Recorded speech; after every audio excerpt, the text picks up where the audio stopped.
Hi, I'm Kaviraj from scoringtarget.com. In today's session, we are going to discuss formative assessment 2 based on LBA question bank for 9th standard students. ಆತ್ಮೀಯ ವಿದ್ಯಾರ್ಥಿಗಳ ಇವತ್ತಿನ ತರಗತಿಯಲ್ಲಿ ನಾವು 9ನೇ ತರಗತಿಯ ವಿದ್ಯಾರ್ಥಿಗಳಿಗಾಗಿ FA2ನ ಪ್ರಶ್ನೆ ಪತ್ರಿಕೆ ಮತ್ತು ಕೀ ಆನ್ಸರ್ ಅನ್ನು ಸಾಲ್ವ್ ಮಾಡ್ತಾ ಇದೀವಿ. ಸೊ ಈ ಪ್ರಶ್ನೆ ಪತ್ರಿಕೆ ಮತ್ತು ಕೀ ಆನ್ಸರ್ ಅನ್ನು ಸಾಲ್ವ್ ಮಾಡ್ಕೋಬೇಕಂದ್ರೆ ಅದರ ಲಿಂಕ್ ಅನ್ನು ಕಾಮೆಂಟ್ ಬಾಕ್ಸ್ ಹಾಕಿರ್ತೀನಿ. ಸೊ ಆ ಲಿಂಕ್ ಮೇಲೆ ಕ್ಲಿಕ್ ಮಾಡಿದಾಗ ನಮ್ಮ ವೆಬ್ಸೈಟ್ಗೆ ಹೋಗುತ್ತೆ. ಅಲ್ಲಿ FA1, 2, 3, 4 4 ಪ್ರಶ್ನೆ ಪತ್ರಿಕೆ ಮತ್ತು ಕೀ ಆನ್ಸರ್ ಕೂಡ ಇರುತ್ತೆ. ಸೊ ಡೌನ್ಲೋಡ್ ಮಾಡಿಕೊಂಡು ನಿಮ್ಮ ಎಕ್ಸಾಮ್ಗೆ ಪ್ರಿಪೇರ್ ಆಗ್ಬೋದು. ಇಲ್ಲಿ ಬರ್ತಕ್ಕಂಥ ಪ್ರತಿಯೊಂದು ಪ್ರಶ್ನೆಗಳನ್ನ ಕೇರ್ಫುಲ್ ಆಗಿ ಓದ್ಕೊಳ್ಳಿ. ಯಾಕಂದ್ರೆ ಇದು ಕೇವಲ ಈ ಪ್ರಶ್ನೆ ಪತ್ರಿಕೆ ಕೇವಲ FA ಎಕ್ಸಾಮ್ಗೆ ಅಷ್ಟೇ ಅಲ್ಲದೆ ನಿಮ್ಮ SA1, SA2 ಅರ್ಧ ವಾರ್ಷಿಕ ಮತ್ತು ವಾರ್ಷಿಕ ಪರೀಕ್ಷೆ ಕೂಡ ಹೆಲ್ಪ್ ಆಗುತ್ತೆ. ಕ್ವಶನ್ ಪೇಪರ್ ಜೊತೆಗೆ ನಿಮಗೆ ಸ್ಕ್ರೀನ್ ಮೇಲೆ ಕೀ ಆನ್ಸರ್ ಕೂಡ ತೋರಿಸ್ತಾ ಇದ್ದೀನಿ. ಸೊ ಅದನ್ನು ಡೌನ್ಲೋಡ್ ಮಾಡ್ತಕ್ಕಂಥ ಲಿಂಕ್ ಕಾಮೆಂಟ್ ಬಾಕ್ಸಲ್ಲಿ ಇರುತ್ತೆ. ಈ ಪ್ರಶ್ನೆ ಪತ್ರಿಕೆ LBAನ ಒಂದು ಕ್ವೆಶನ್ ಬ್ಯಾಂಕ್ ಆಧಾರವಾಗಿ ಇಟ್ಕೊಂಡು ರಚನೆ ಮಾಡಿರೋದು. Marks 20, time 45 minutes.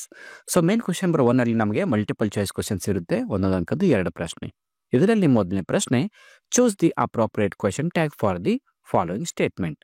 ಇಲ್ಲಿ ಕ್ವಶನ್ ಟ್ಯಾಗ್ ಅನ್ನ ಚೂಸ್ ಮಾಡಿ ಅಂತ ಕೊಡ್ತಾ ಇದ್ದಾರೆ. Kapil was very furious. ಈ ಸ್ಟೇಟ್ಮೆಂಟ್ ಏನಿದೆ, ಈ ಒಂದು ಲೈನ್ ಸಂಬಂಧಪಟ್ಟಂತೆ ನಾವು ಕ್ವಶನ್ ಟ್ಯಾಗ್ ಅನ್ನ ಸೆಲೆಕ್ಟ್ ಮಾಡ್ಕೋಬೇಕು. ಈ ಕೊಟ್ಟಂತ ಸೆಂಟೆನ್ಸ್ ಪಾಸ್ಟ್ ಕಂಟಿನ್ಯೂ ಟೆನ್ಸ್ ಅಲ್ಲಿ ಇದೆ ಮತ್ತು ಪಾಸಿಟಿವ್ ಸ್ಟೇಟ್ಮೆಂಟ್ ಇದೆ. So wasn't he option correct ಆಗುತ್ತೆ. So option A is the right answer. So ನಾವು ಕೀ ಆನ್ಸರ್ ಕೂಡ ಚೆಕ್ ಮಾಡ್ಕೊಂಡ್ಬರೋದು. ಆಪ್ಷನ್ ಎ ವಾಸಂಟ್ ಹಿ ಅಂತಾನೆ ಇದೆ. ರೈಟ್.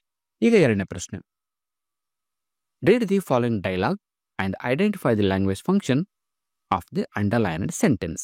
ಸೊ ಡೈಲಾಗ್ ಓದ್ಕೊಂಡು ಈ ಗೆರೆ ಎಳೆದ ಒಂದು ಸಾಲಿನ ಲ್ಯಾಂಗ್ವೇಜ್ ಫಂಕ್ಷನ್ ಏನಾಗುತ್ತೆ ಅಂತ ಹೇಳಬೇಕು. ಇಲ್ಲಿ ರಾಜೀವ್ ಹೇಳ್ತಾನೆ, thanks a lot for helping me with the project.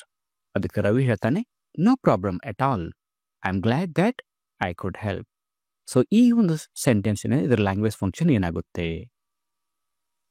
A asking permission, B order, C request, D expressing gratitude.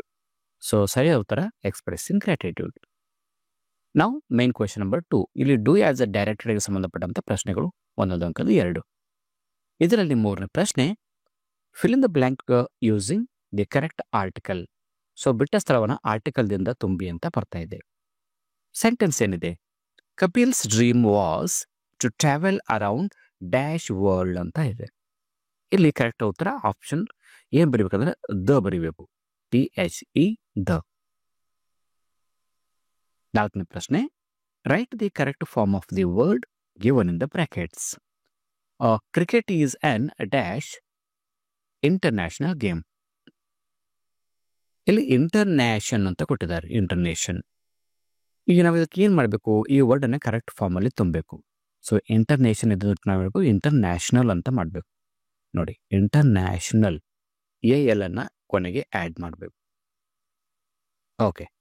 ನಾವು main question number 3. The following sentence has 2 errors, edit the sentence and rewrite it.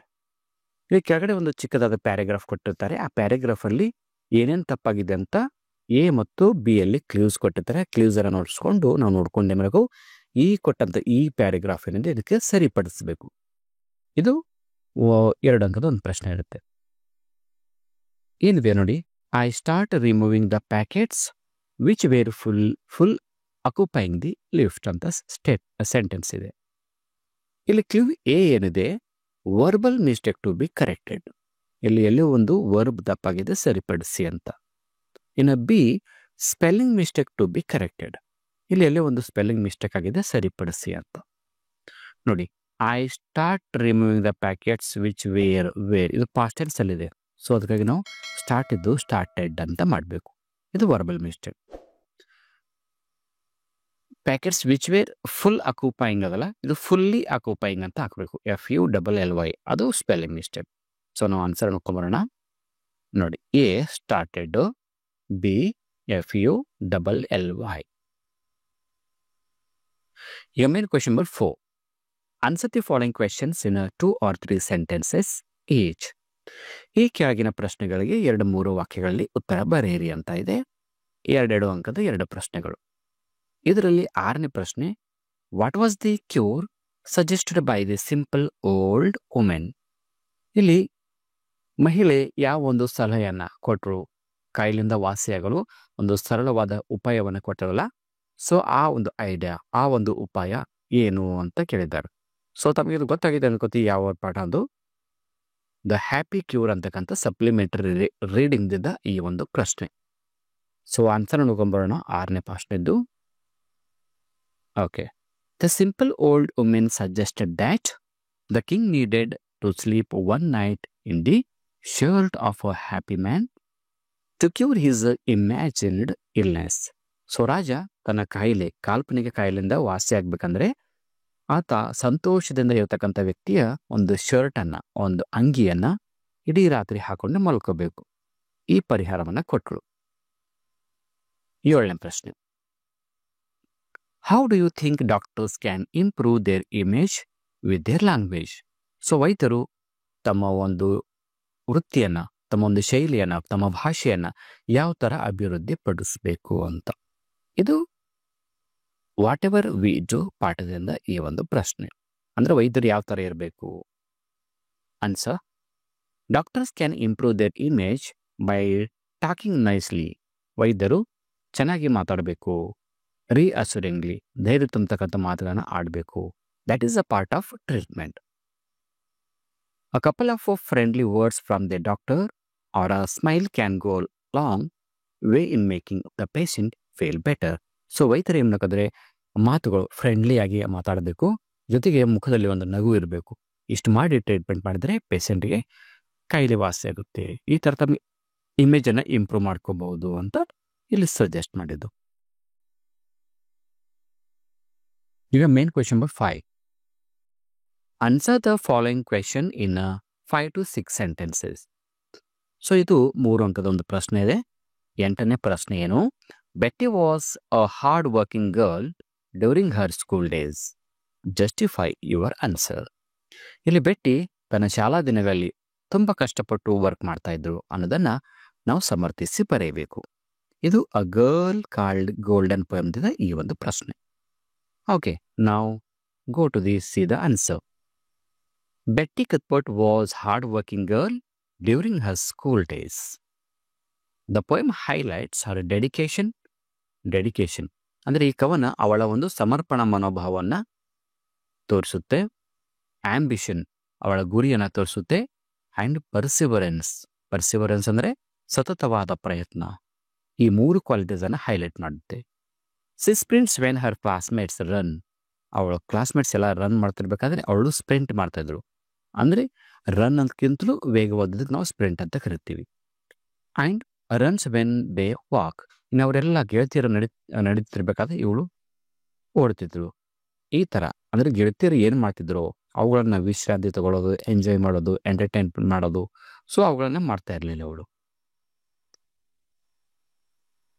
ನಾವು main question number 6. Read the following extracts and answer the questions that follow. ಇದು 3 ಅಂಕದ ಒಂದು ಪ್ರಶ್ನೆ ಇದೆ. ಇದರಲ್ಲಿ 9ನೇ ಪ್ರಶ್ನೆ.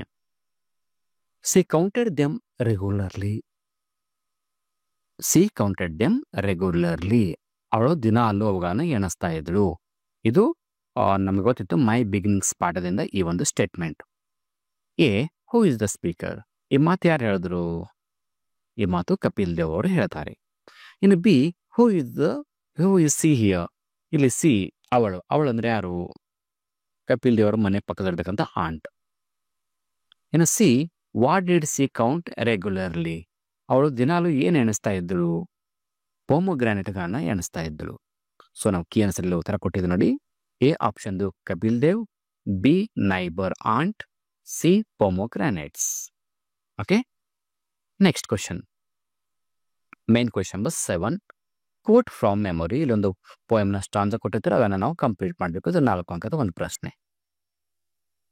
Never let dash dash can play it. So ಇದು ಒಂದು ಪೊಯಮ್ನ ವಂಡರ್ಫುಲ್ ವರ್ಡ್ಸ್ ಪೊಯಮ್ ಏನಿದೆ, ಆ ಪೊಯಮ್ನ ಒಂದು ಸ್ಟಾಂಜ ಕೊಟ್ಟಿರ್ತಾರೆ. ಇದನ್ನು ನಾವು ಕಂಪ್ಲೀಟ್ ಮಾಡಿದರೆ 4 ಅಂಕ. So answer ಅನ್ಕೊಂಬರೋಣ.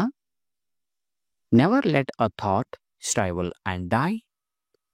For want a way to say it. For English is a wonderful game and all of you can play it. So ಇಷ್ಟು ಈ ಪ್ರಶ್ನೆ ಪದಕ್ಕೆ ಮತ್ತು ಕೀ ಆನ್ಸರ್.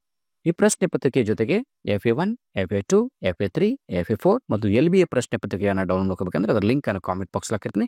ಕ್ಲಿಕ್ ಮಾಡಿ ಡೌನ್ಲೋಡ್ ಮಾಡ್ಕೊಳ್ಳಿ. ಜೊತೆಗೆ ಈ ವಿಡಿಯೋ ಇಷ್ಟ ಆದರೆ ಒಂದು ಲೈಕ್ ಮಾಡಿ ಹಾಗೂ ಸಬ್ಸ್ಕ್ರೈಬ್ ಆಗಿ ಅಂತ ಹೇಳ್ತಾ ಇವತ್ತಿನ ಕ್ಲಾಸಲ್ಲಿ ಮುಗಿಸ್ತಾ ಇದ್ದೀನಿ. So thank you all.